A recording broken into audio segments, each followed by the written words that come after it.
lang po ako ng advice pang long term. 2020-21 pa ako ng DDC, average 40-40K.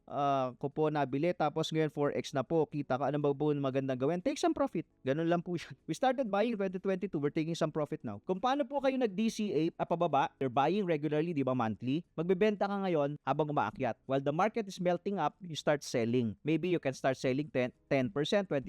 It's up to you. Maybe you can sell also halving style, 50% now and then another 50% sa susunod na pump and then another 50% next month. It's up to you. But take some profit. Kasi po, pag hindi mo tinake profit yan, kukunin lang ng market ulit yan. You can never time the top. Take some profit, enjoy it, treat yourself, treat your loved ones, deserve mo yan. Leave some para sa next cycle. Maybe use that profit para i-purchase yung dream house mo. Build your dreams. Parang BYD yun. Dream car mo na.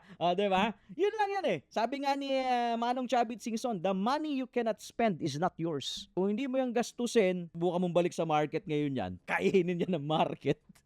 Kamot ulo ka.